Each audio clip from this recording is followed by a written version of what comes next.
Yeah, let's go ahead and start. Let's go ahead and get started. We'll have some others, I think, that'll join in. So, all right, welcome everybody. My name is Jeff Bilyeu. I know most of you, but if you don't, I'm the airport director down in Brazoria County, down in Texas, south of Houston. So, welcome. Appreciate you all taking the time to be with us and being involved in the chapter and networking with everybody. It's a great thing. And so, this is our second meeting. We did one last month. Got things kicked off and moving along. So. I guess that was actually December, wasn't it, Logan, when we did it? So before the new year. So it's a great thing. I'm real glad that we're able to do this. I'm glad you all are taking some time to be involved and share your knowledge and experience with all of us. It's a great thing. Logan emailed out an agenda and a couple documents. If hopefully everybody has those. If you don't, I would say just reach out to Logan after the meeting or during the meeting. She can get those to you. I think everybody will have them though. So our agenda today is having some updates. Justin Barkowski from AAAE is going to be giving us some words. Megan McClellan from TxDOT Aviation is going to talk to us a few minutes, just give us an update on the CARES Act. Logan's going to talk to us a little bit about what's going on with our annual conference, just a couple details associated with that.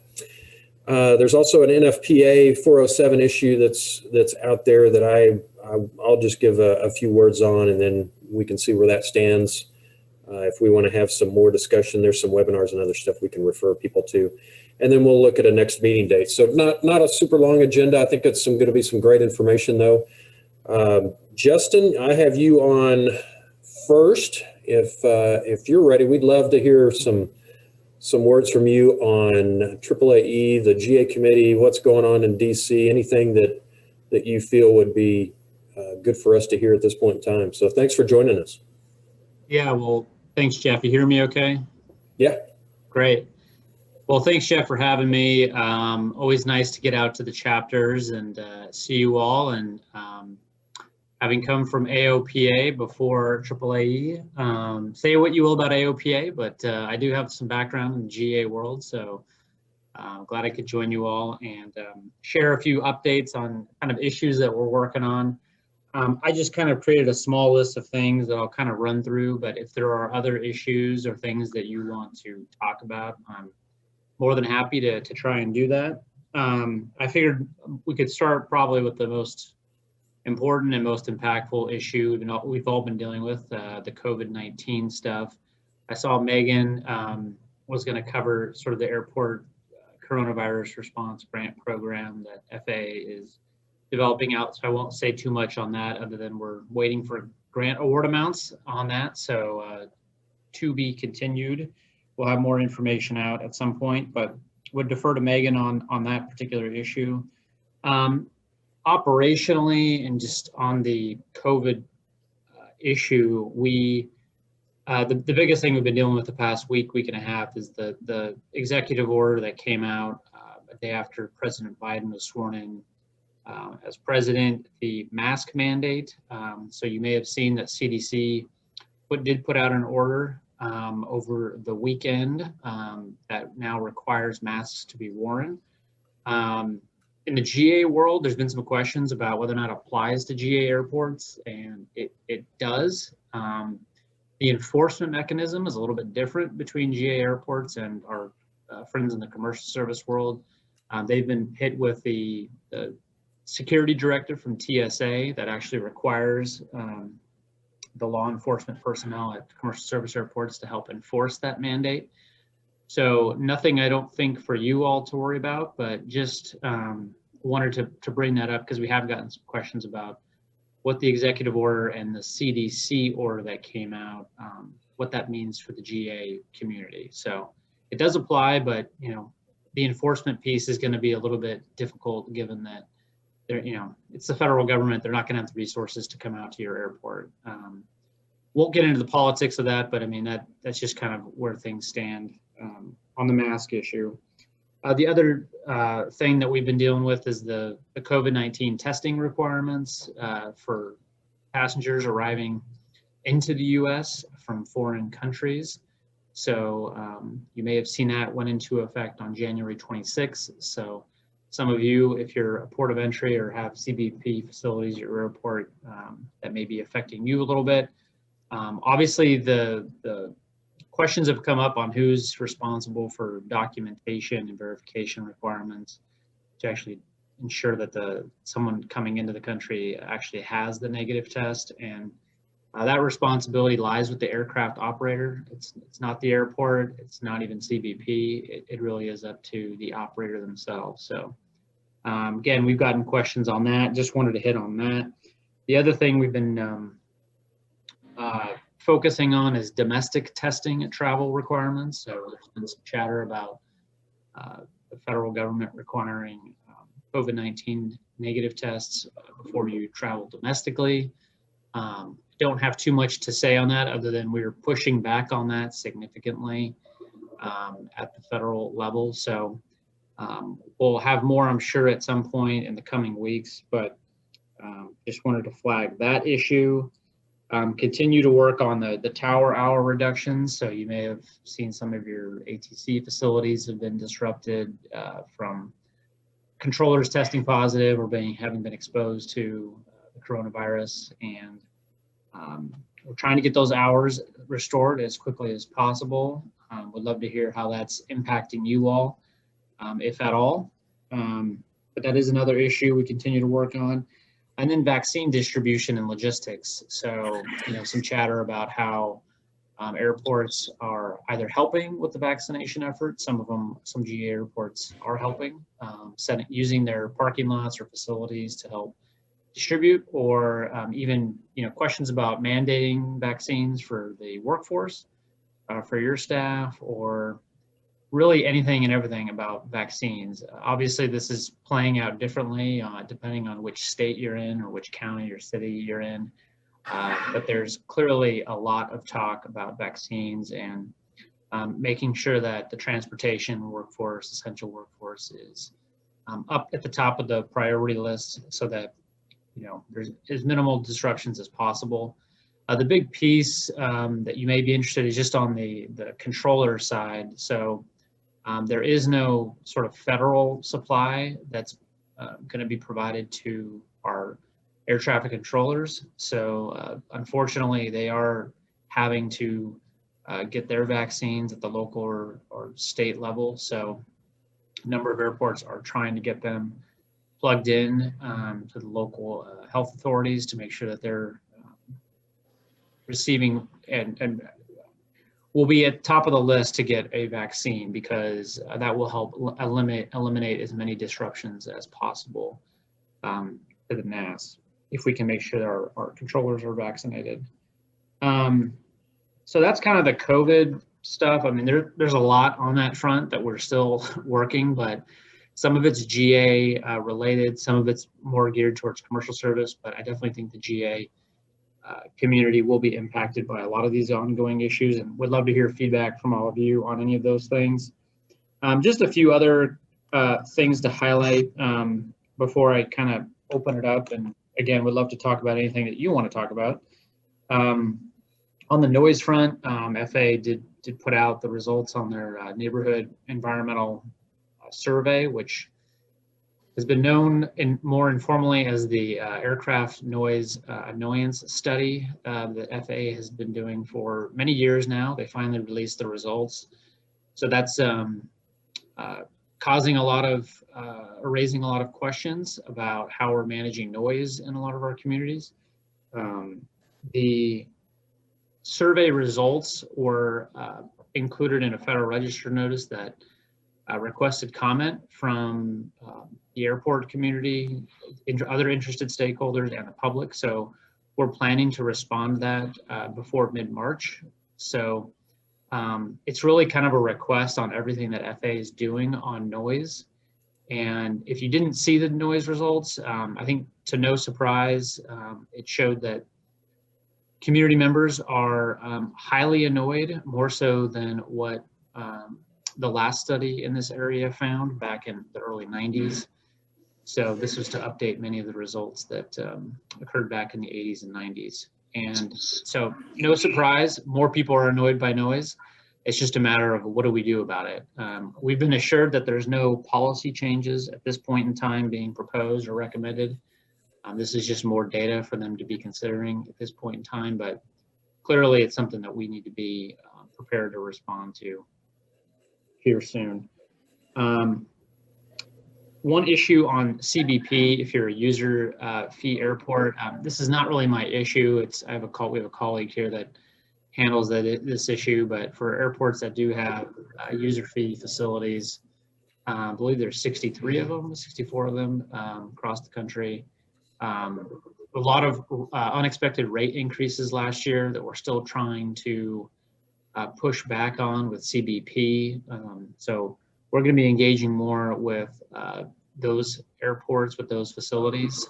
So if you're one of them, feel free to make sure you're engaged, because we are trying to reduce some of the costs that unexpectedly occurred last year, mostly because of the pandemic, but there were some other factors involved. Just wanted to flag that. So, Jeff, that's kind of a high level. There's a lot of things going on, even on PFAS too. We can talk more about that. I know it's impactful to the GA community. There's some hangar systems that are still out there that need to be retrofitted, and there's some NFPA 409 standards that are being rewritten. There's a meeting next month on that, or this month on it. And then some stuff going on at EPA with that. So happy to dive into that more if people want, but I want to be respectful of the time and don't want to take up too much of your meeting. No, it's great report. We've got a little bit of time set aside for some of that NFPA 407 stuff. That I've got a couple documents that we sent out with the agenda, so we can talk about that. Is there anything else anybody wants to ask Justin? Anything that he's spoken about, or anything that he that you know is going on that he didn't mention? We've got Justin for a couple minutes. You guys want to take a shot at him? Go ahead. Hi, this is Megan. I'll take a shot. Good morning or afternoon, Megan. Good afternoon, and thank you so much, Justin, for attending this. And you're doing a lot of great work. And I don't know much, but I know a lot more thanks to you and what AAA is doing. So you guys are definitely awesome and burning the midnight oil. So I don't know how long we have you today. So I do want to bring up something I'm going to bring up. So with the CARES and then this, the new CARES, as we're calling it, the new CARES, the FAQs did mention that, Buy American Act, but in CARES, it did not. So CARES was basically whatever is legally possible. So I'm just going to say this hypothetically, I'm going to say this allegedly, and I know that you guys have national FAA phone calls, but so allegedly and hypothetically with CARES round 1, Buy Americans kind of been talked about, and some invoices might have been rejected by the FAA. So I don't know if that's on your radar. So initially we thought it was no Buy American, and then allegedly there was talk about, well, maybe it's $10,000 trigger because that's what AIP is. Then now there's a $2,500 limit for Buy American, or you have to get the Buy American waiver. And that's just, to my knowledge, not what Congress intended. And I don't think that was really advertised. So I don't know if that's on your radar, if you know anything about that, or if you can kind of allegedly help with that hypothetical situation. So it's a good question. We had been tracking on it under the CARES Act grant program, but there's still a lot of unknown details on how this is all playing out with the, as you guys call it, the CARES Act 2.0 program. So I appreciate you flagging that for me. It's not something that we've been tracking on in terms of the new program and what changes or differences may exist. I know President Biden did sign an executive order on some Buy American related issues. It was a very high level executive order, so it's unclear how that actually would be implemented and if it may affect airports or not. But there's certainly a lot going on this topic. So it's something I can follow up on for you guys if there's a specific question. And it sounds like they may have changed the guidance, the new FAQ document that came out a few weeks ago.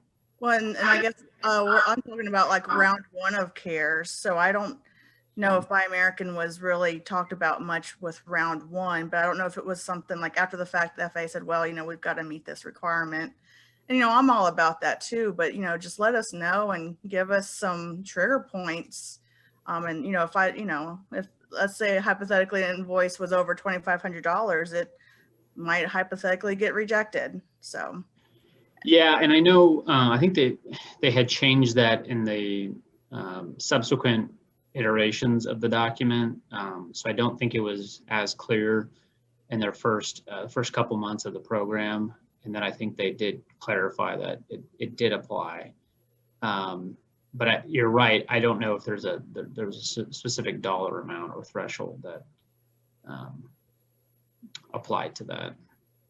But that's something I can look into. We hadn't been asked that or been flagged that yet, to be quite honest. At least I have not seen it. And for the record, I didn't ask you either. And then for the I record, understand it's a hypothetical, total hypothetical. very hypothetical and alleged. No, but that's a good question. And I know it's needed. I know it's the right thing to do, but I mean, just speaking for me, I don't like it. So, or I don't like the restrictions when it was highly publicized that, hey, if it's legal, go get it, lawnmower, whatever. And apparently John Deere's not always Buy American.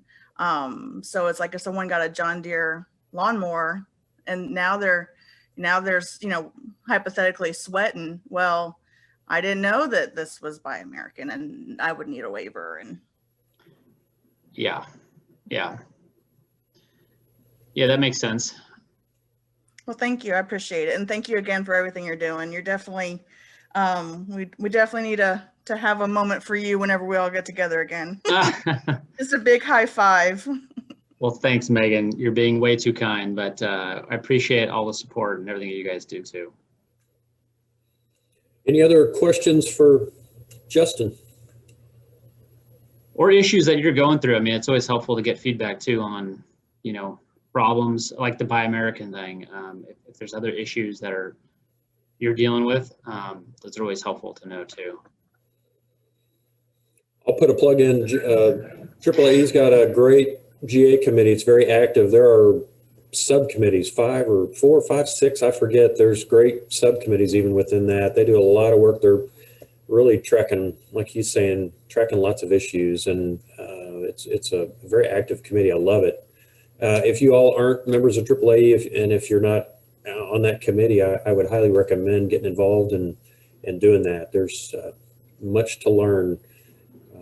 I always learn things. Justin, you guys are always teaching, always bringing stuff to our attention, and in addition to us being an outlet for us to bring stuff to you. So we appreciate that. It's great. So. Yeah, please do. I mean, it's always helpful to know what's going on. I think sometimes people are shy about reaching out, thinking, there's no dumb question. Sometimes there's stuff that we're just not tracking on that maybe we should be.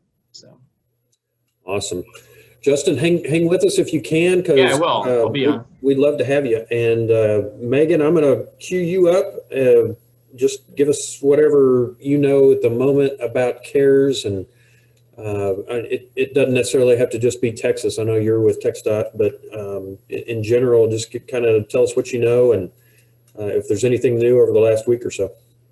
Sure. Thank you, Jeff. And hi again, and good afternoon, everybody. So what we're calling the new CARES 2.0, is because the new one is definitely not as easy to say. So at the end of the year, before the new year, it was put into law. It's called the Coronavirus Response and Relief Supplemental Appropriation Act. Rolls right off the tongue. So it's CRRSAA. So I guess we'll have to be a little creative on what we say that, or just keep on calling it the new CARES. So thankfully, $2 billion were awarded to airports for economic relief to prevent, prepare for, and respond to the coronavirus disease, the 2019 public health emergency. So the FAA, again, receive these funds from Congress, and they're going to be the ones to distribute and administer the program. So to do this, they established the Airport Coronavirus Response Grant Program. So they've kind of developed this, and they've announced it as a new airport funding program. So out of the 2 billion, there are, it's for every airport in the NIPIAS. So there is money specific to GA airports. So for non-primary commercial service and general aviation airports, these airports were shared $45 million of that 1.2 billion. And then of that 45 million, 5 million will be distributed to these airports, the GA non-primary with contract towers. So the way, it seems like it's going to be very similar to CARES. It's definitely going to, the new CARES is going to have a formula to provide the dollar amounts to airports based on the NIPIAS classification. So that's national, regional, local, and basic. And again, like Justin mentioned, the FAA has not provided any more information than that each airport will be getting some of this $45 million. The amount, we don't know. Amount per category, we don't know. And we're hoping, right now it's speculation that just pure hope that airports that are non-primary with in the contract tower program, hopefully will get their money all at once. We don't know how that's going to be divvied up. So basically, the FAA wants to implement this program quickly, support the economic recovery of the national airport system. So the FAA did add a new website as far as for this response grant program. It added another link to their website. So if you guys go to faa.gov/airports/CRRSAA, that's going to be the one pager about this new grant program, and they're going to update that. So the week of January 19th, this website that I just mentioned actually got updated by the FAA's FAQs on this program. So again, there's a lot of things there's some things that we do know, and that's what I'm talking about now. And then of course, there's other things we don't know. So the FAA is still working through this program, how they're going to get the funding, what's the funding allotments. So they're still working on it. They still owe information, but I know they're working very hard on this. So to reiterate, it is an FAA funded program. Let's see. Sorry, I'm reading too. So one note, so CARES Act, the first one, provided 100% funding for your capital improvement projects if you're eligible. There's no language at this time regarding that. So if you guys have any capital improvement projects with the FAA or with TxDOT, if you're in the block grant, everything's still 90-10 until we hear more. So just know that that's wasn't involved. So per the FAA's FAQs, I encourage you guys to look at least the first round to get an idea of what that entails. But the funds, the CRSAA, sorry, funds will reimburse for operational expenses directly to the airport on or after the January 20th of 2020. So they're still sticking with that date. So it's highly clear in the FAQs that operational expenses are the way that the FAA would like you to go. And those are to operate, maintain, manage the airport, such as payroll, utility service contracts, and items generally having a useful life, PPE, cleaning supplies, things like that. So new airport development isn't going to be as easy. So they definitely there's more steps to be done with that. One thing to note, there are deadlines involved with this new grant program and the new funds. So, so June 30th, 2021 is the deadline to request the funds. So basically that's just kind of before, just put in the application, I request the funds. Now, granted, we can't do that until we know how much each airport's going to get. So I'm sure the FAA is going to move pretty quickly. So then by September 30th, the end of the FAA's fiscal year, is the deadline to have the funds obligated under grant. Doesn't mean you have to spend them. So by June 30th, you have to say, this is my allocated amount, I'm requesting this. By September 30th, the grant has to be done and the money has to be obligated to your airport. And just like CARES, it's the same with CARES. So 4 years is the budget period. So that's the deadline. You have 4 years to spend that money. I did make note that there is a Buy American requirement that applies to this that is actually, provided in the forefront of the FAQs. As in, my conversation with Justin, it was kind of something after the fact with round 1. So that's basically what's going on. So it's a lot to just say stay tuned, but it's definitely a great thing when there's money allocated specific to GA airports, and hopefully there's things that will help the airports. And I don't know, Jeff, if there's any questions, but while we're going on FAA for the Southwest region, anyone in the Southwest region, the FAA is holding a FAA technical workshop on Thursday, February 11th. It's from 1 to 3. So the information, the Zoom information has been given out as of today. So if you haven't received that, probably either check in with your ADO, or if you're in Texas, check with your TxDOT planner. But basically it's going to go over Section 163, which AAA had a wonderful webinar yesterday, and I attended at least 2 or 3 Section 163 webinars, and I still have questions and I still am scratching my head. But basically it's about land release and ALP approvals. So it's definitely something good that they're bringing up. And of course, there's a compliance component to this workshop, and it's heavy on minimum standards and leases and so forth. And it's funny, it's like, how many times do we hear a compliance seminar? But the thing is, every time I attend one, I always learn something new. It's like with leases, there's always something, and always something creative that the tenants are coming up with. So the FAA did provide that information as far as how to attend that workshop. Again, if you need that, reach out. There's no prior pre-registration needed. And they're going to send out information on how to attend that workshop via Zoom, your internet browser, over your mobile phone, and then just calling into a number. So they're trying to make it easy for everyone. And they were very clear that it will start promptly at 1 p.m.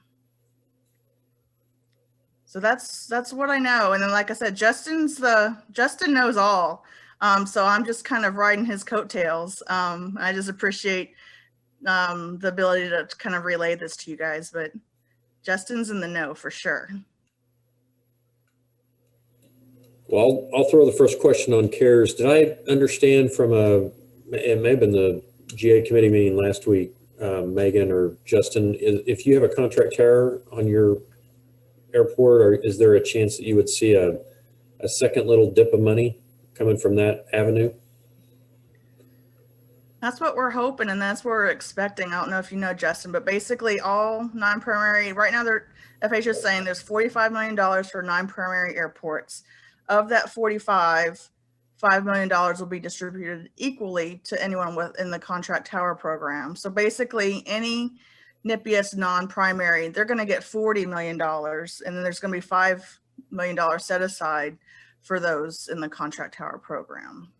So yeah, so there's ability to kind of get your NIPIS category allotment and then get a little extra because you're in the contract tower program, is the way I understand it. Yep, that's right. Cool. Okay, so sounds to me like we're waiting to see what the formulas chug out for all of us. And the 90-10 is a question, it sounded like, potentially a question, if that's applicable or not. Any other questions or thoughts from you all? I would just say I hope we get grant award amounts here soon. I know the transition has held up some of this stuff. New DOT leadership, all the things that go along with presidential transition. So hopefully we'll have something here in the next week or two. Did some of the retirements there at the end in December and January, did that play a little havoc with some of this as well, Justin? Yeah, it was just a combination of resignations across the system, new leadership, concerns about what's being put out under new leadership, and then a broader regulatory freeze that's standard whenever they have a new incoming administration that usually puts a hold on stuff coming out. So it's been very quiet from the agencies for the past week or two, which is fine with me. I'm nice to have a little bit of a calm after all the stuff that came out just before President Trump left on January 20th. Yeah. No real thought that anybody's dragging their heels or anything like that, though, right? No, I think, especially with Buttigieg now being confirmed yesterday as DOT secretary, I think it'll have to be vetted through them. They'll have to be briefed, and then it'll eventually get out. But we're hoping here soon. Good. Okay, I have a question. Will the funding be from the 2020 NIPIAS or the previous NIPIAS funding for the airports?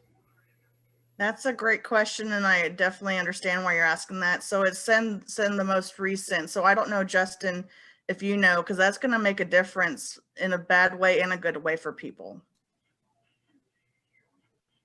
It's my understanding, I know this was something they were trying to correct in the legislation, but I believe it's supposed to go back to the 2019 levels, but I need to confirm that. That'd be great to hear back from you when you know answer, and we can disseminate that out. Yeah, that'd be great. It's definitely in the FAQ, so I'm trying to look it up right now. But yeah, so I'll buzz in if I get it. All right. Any other questions or comments on CARES or anything related to that, the funding?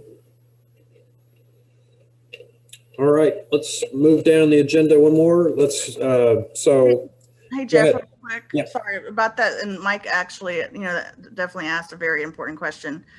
So too, I don't know if that's a good commercial to, there's a couple of ways of how an airport's classified under the NIPIAS. So one thing an airport can do is always keep their based aircraft updated. That's something that Jeff and I have spoke about. So, so basically, any information that you have about your airport that you can brag about, and operations, enplanements, based aircraft, definitely make sure those numbers are updated, because those do count. good deal.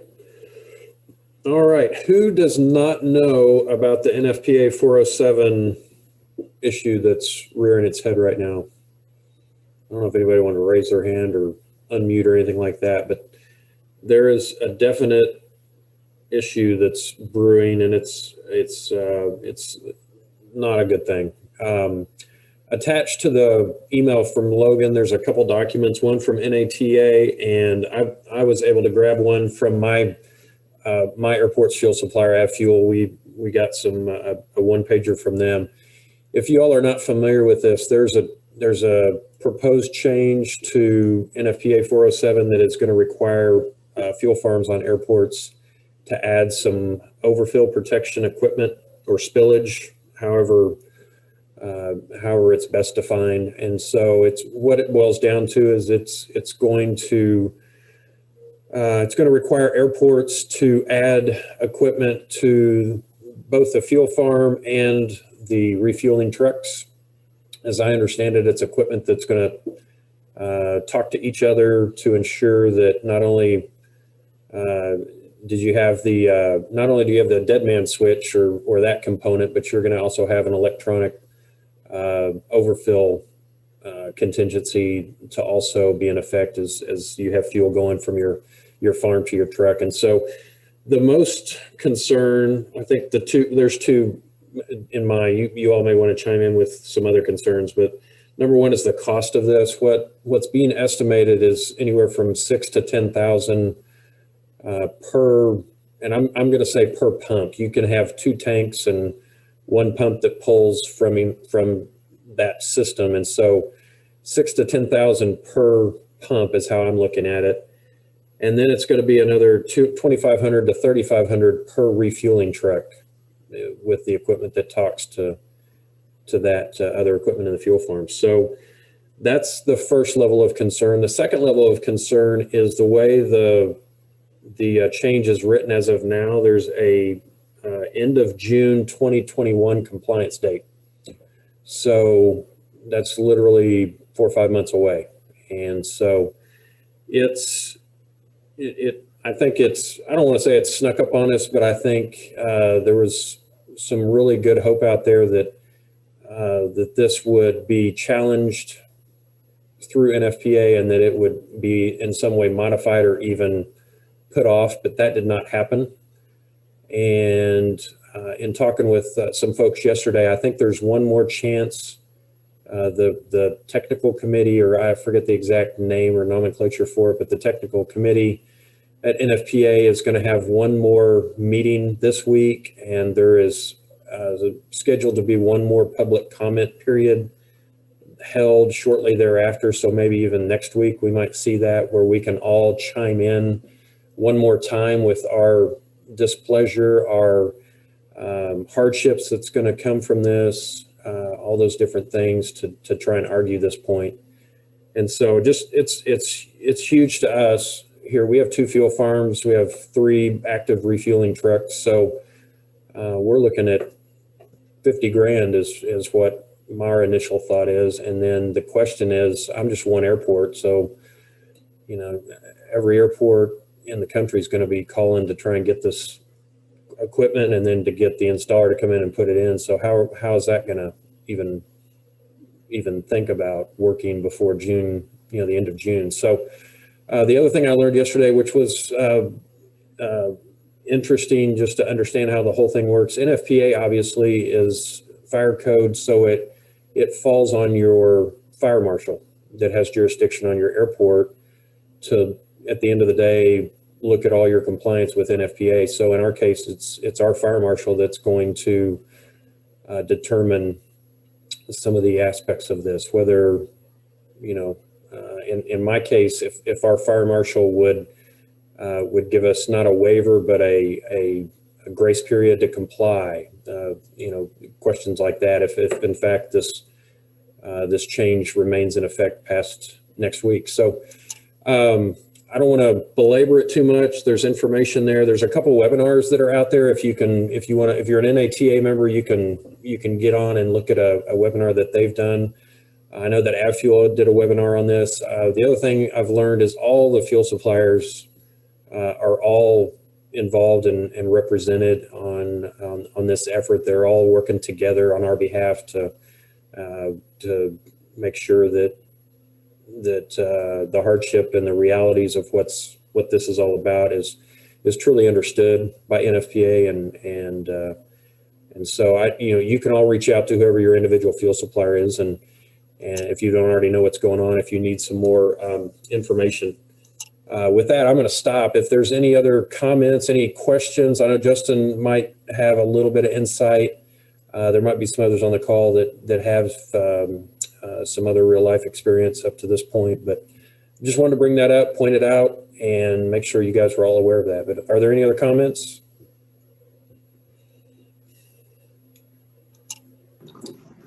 If I know NATA had offered to do kind of a briefing webinar on this topic for our GA committee. So if we were looking to set that up, if you want to extend the invite to this group, that would be appropriate as well. Wonderful. Thanks, Justin. So just be aware that that's out there. Talk to your fuel supplier, call, in my case, Basco does a lot of our installs on our fuel farms, maintenance and all that. So they're going to be knowledgeable on all this. So just to make you guys aware of it. Logan, can you spend a couple of minutes, just kind of give us a heads up on what's going on with the conference? And, the chapter's really working hard to see if we can figure out a way to get us all back together in person or a hybrid or whatever. It's been too long since we've all had the chance to get together. So just curious where we're standing with the efforts to do our conference. Sure. So we had a chapter check-in meeting last week, and some concerns were raised on that call as well. If anybody was able to attend, about what does it look like as far as the likelihood to have an in-person conference? We know that there's still some travel bans in place, as well as just the comfort level for everyone is different. So I just sent out a survey. It's literally 6 questions. If you guys can reply and tell us, what are your thoughts? Right now, we've moved this from April 2020 to November 2020, now to April 2021. So so we would really just want to see where, you know, what's the temperature on everybody, if in person looks good, or, you know, do we do virtual this year or try to push it to fall? So we're really just trying to get your feedback there, but truly we need data. So please fill it out. It'll take you a minute, I promise. It's super quick. I'm going to put it in the chat too. So if you want to do it right now, you can just fill it in and let us know. So the committee met after the chapter check-in meeting, and that's where they came up with, you know, I think we should send out a survey, try to get feedback from all of our membership, see where we stand. And so we're really kind of waiting on that to be able to go back to the hotel. I have had discussions with them. They are having conferences, but you know, the last thing that we want to do for our sponsors, for our attendees, is not have a vibrant conference where you get to interact with people, and we want it to be a good value for everybody. A lot of our speaker feedback so far has been that, you know, quite a few of them would not be able to travel. So we would have quite a few virtual sessions that are streamed. So we've been looking at a hybrid option as well. So that's something that we've looked at too. So we're really just trying to get your feedback overall. So trying to figure out if we have a good core group that is able to travel and feels comfortable being in the space. That's our first option. Second would be, you know, do a hybrid, and then third would be potentially virtual or just moving the conference to a later in 2021. So yeah, here, I'll send that survey out to you guys. Literally, it's 6 quick questions, so please let us know your feedback. Excellent. Thank you, Logan. Yeah. Appreciate all the work you're doing. I know it's difficult. You're having to deal with hotel, and I know they want to do meetings too. So, I mean, it's just the way it is. Houston's got its own limits, and, you know, just what numbers are and what their, you know, policy for meetings, gatherings of types and sizes. So tough situation for all of us, but thank you for dealing with all that for us. So, okay. About 10 till or so, I just wanted to open it up, see if there's any other issues. One thing talk about is our next meeting date. I know Justin mentioned, you know, there might be an opportunity to hear some stuff from NATA. So there might be you know, if another issue that you all want to hear or talk about before, you know, 4 weeks from now, I just want to hear what your thoughts are on the topics and things going on, things coming up. If there's a need to get the group together, get somebody in front of the group if you want to hear a certain subject. So with that, I'm going to open it up. If you all have any thoughts or comments, please let us hear them. Hey Jeff, it's Megan. I'm the quick draw. It's Megan again. So I just wanted to clarify a little bit about my overview, and sometimes I don't say everything that's in my head, and that's a good thing, but then also it's a bad thing when I'm trying to relay information to you guys. So the new CARES is 100% reimbursement to airports within the allotted amount, but for operating expenses. Anything capital improvement, you know, big project, FAA, TxDOT is still 90/10. So I did want to make that clarification. And then also looking at the FAQs, the most recent NIPIAS will be used for the second round of CARES. And I hope we don't drive Justin nuts with the way we're saying it, but I think listening to me say CRSSSSSA is probably annoying too. But anyway, so the most recent was September 30th of 2020. So I just wanted to make the clarifications real quick. So there is 100% money coming to airports, but the big projects are still 90/10 until we find out more. And thank you again. Excellent. I've heard it as CRSA. Is it CRSA? CRSA? I was thinking CRSA. Yeah, so that might be one way of dealing with it. I don't know. It's tough. I agree with you. I don't know how to say it. Thanks, Megan. Appreciate it. Thanks, Justin. Any other questions or thoughts? Well, we've got everybody together. All right. Wow, we've answered a lot of questions, I guess. We don't have many left. Okay, so our thoughts are to continue to have these about every month, about every 4 weeks. So we'll be looking at doing one the first or second week of March. What Gary and I haven't spoken a whole lot, but we're continuing to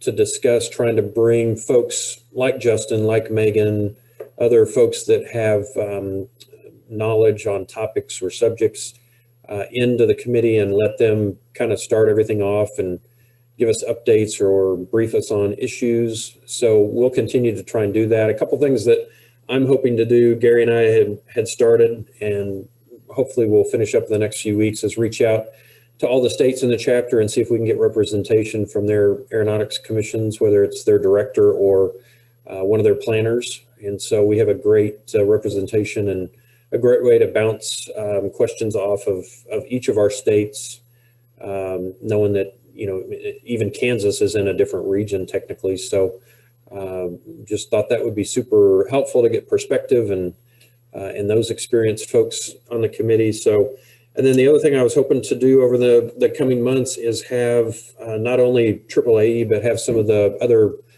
organizations, AOPA, NATA, MBAA, have them join us and present some of their thoughts and feelings on issues and concerns and workings that they're doing on behalf of their individual memberships, so that we continue to build those relationships and have an opportunity to discuss the airport side of any of those kinds of issues.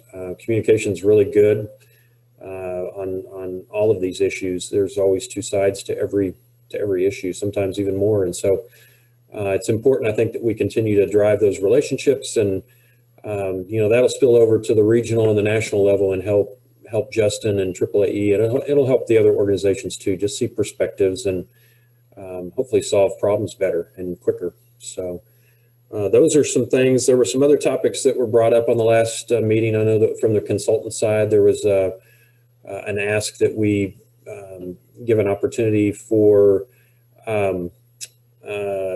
some time for maybe to go through the consultant selection process and kind of spend some time on some of the issues there, some of the important aspects of that process. And so ACC would be another organization to reach out to and bring in and see if they would maybe provide a session on that. So those are some thoughts that Gary and I have had. Are there any other thoughts or concerns, any topics that you all would like to hear of sooner rather than later, something that we're not already thinking of, or that Justin or any other organizations or committees are working on?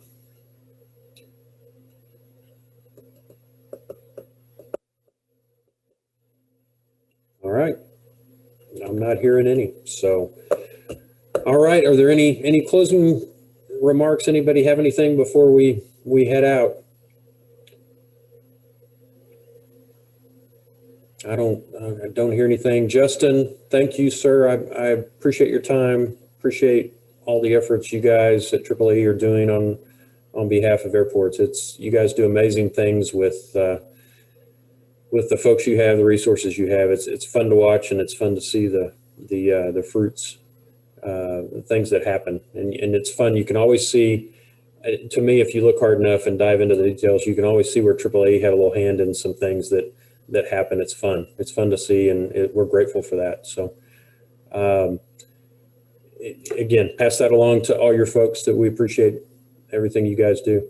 Megan, thanks for joining us. Appreciate you and your willingness to share info that you learn or questions that you have and issues. Thank you for that. Absolutely. Thanks for having me. Yeah. Logan, thanks for getting us all together and coordinating, keeping us all on track, and helping us pull this off every month. We appreciate that. Definitely. Hey, and thanks, Megan, for sharing your link. I'll include that in our newsletter that should go out next week as well. And we did record this session, so if you have a friend or colleague that didn't get to listen to any of this, or if you want to watch it, we'll include that as well. I'll send that out to everybody that registered for today. Okay. One other thing I forgot, I've asked Logan, we're going to go back to the first meeting and then this one, and we're going to capture all the people, the email addresses, contact info, and we're going to make a committee roster, and that way we can all communicate pretty well if there's information that that needs to go out, along with the meeting invites and that thing. We can better communicate with everybody and allow you guys to maybe communicate with others that are on the committee that you may not have info for or just may not know and want to reach out to. So thanks for that as well, Logan. Appreciate you on that. Yeah, definitely. And that'll be member access. So if for some reason you're not a current member of the chapter, we'd love to have you as a member. If you have any questions, my email address is info@sccaaa.org. And I can help get you registered, or you can go to our website and log in, and we'll get you set up. Awesome. Thanks, everybody. Really appreciate you all. Thanks for joining us. We'll wait to hear from Logan on how the conference is going to end up, and then we'll look forward to seeing everybody when we get to see everybody. So thank you all. Thanks, Jeff. Thank you. Thanks, Jeff. Bye. See y'all. Thank you. See ya. Thank you.